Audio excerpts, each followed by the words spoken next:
Bienvenue dans cette vidéo où nous explorons une question intrigante et peut-être controversée. Pourquoi Donald Trump a-t-il remporté les élections présidentielles aux États-Unis? Aujourd'hui, nous abordons cette question sous un angle particulier, un angle spirituel. Beaucoup de gens croient que Trump s'est tenu pour Dieu et qu'il a défendu certaines valeurs chrétiennes qui lui ont valu le soutien de millions de croyants. Mais qu'est-ce qui a vraiment attiré le vote chrétien pour lui? Voyons cela ensemble. 1. Donald Trump est un président défenseur des valeurs chrétiennes. Depuis son entrée en politique, Donald Trump a su capter l'attention des communautés chrétiennes en affichant des positions claires sur certains sujets sensibles. Prenons d'abord la question de l'avortement. Contrairement à d'autres candidats, Trump s'est prononcé ouvertement contre l'avortement, se positionnant comme un défenseur de la vie. Il a promu des lois limitant l'accès à l'avortement et a même nommé des juges à la Cour suprême qui partagent cette vision. Ce geste a été perçu comme un acte de foi pour beaucoup de chrétiens qui voient dans la défense de la vie une valeur essentielle de la foi chrétienne. De même, il a exprimé une opposition claire à l'homosexualité en défendant l'idée de la famille traditionnelle, composée d'un homme et d'une femme. Bien que cela soit controversé dans notre société moderne, ce message a touché une partie des Américains chrétiens pour qui la structure familiale est fondamentale. Trump a rappelé qu'il était prêt à défendre ses valeurs face aux pressions de la culture dominante. 2. La résistance face aux pressions et son engagement pour la foi. En tant que président, Donald Trump a fait face à une opposition considérable, mais il n'a pas reculé. Il a poursuivi son engagement pour la liberté de culte et la protection des églises. Par exemple, il a signé des décrets visant à renforcer la liberté d'expression des organisations religieuses. Trump a aussi soutenu Israël de manière forte et sans équivoque, ce qui a beaucoup de signification pour les chrétiens qui voient en Israël un pays spécial selon les Écritures. Pour certains, cela a révélé une foi sincère, même si elle ne correspond pas forcément aux standards que l'on attendait. Pourtant, ce qui compte souvent, c'est de se tenir fermement pour Dieu. Et Trump, malgré les critiques, est resté fidèle à ses principes. 3. Une victoire aux dimensions spirituelles.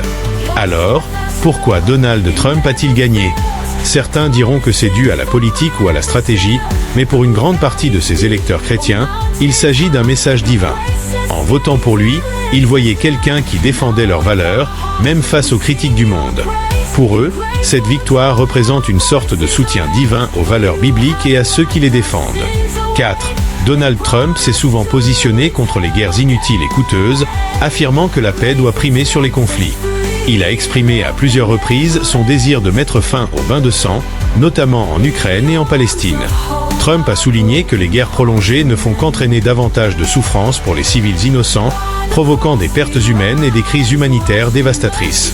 Selon lui, les États-Unis devraient jouer un rôle de médiateur, cherchant à trouver des solutions diplomatiques et non militaires. Trump croit qu'il est possible de ramener la stabilité par le dialogue et la négociation, et non par la violence. Tout comme dans la Bible, Dieu utilise parfois des personnes imparfaites pour accomplir ses desseins. Pensez à des figures comme David ou Moïse, qui ont eu des faiblesses mais ont été choisis pour accomplir de grandes choses. Et peut-être que Trump, en tant que leader, a été un de ces instruments dans la main de Dieu. Enfin, la victoire de Donald Trump peut être vue comme un signe que Dieu se tient pour ceux qui défendent ses valeurs sur cette terre. Que l'on aime ou non sa personnalité, il a eu le courage de défendre des principes essentiels pour beaucoup de croyants. Et peut-être que, d'une certaine manière, il nous rappelle que Dieu ne nous abandonne pas lorsque nous nous tenons pour lui. Alors, si vous aussi vous défendez les valeurs de votre foi, sachez que Dieu se tient avec vous, même dans les moments difficiles. Souvenez-vous, Dieu se tient toujours pour ceux qui défendent ses intérêts sur la terre des hommes. Romains 8, verset 31 nous dit ceci. Que dirons-nous donc à l'égard de ces choses? Si Dieu est pour nous, qui sera contre nous?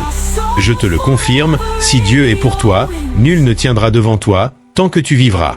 Dieu serait avec toi, comme il a été avec Moïse, il ne te délaissera point et ne t'abandonnera point. Josué 1 verset 5.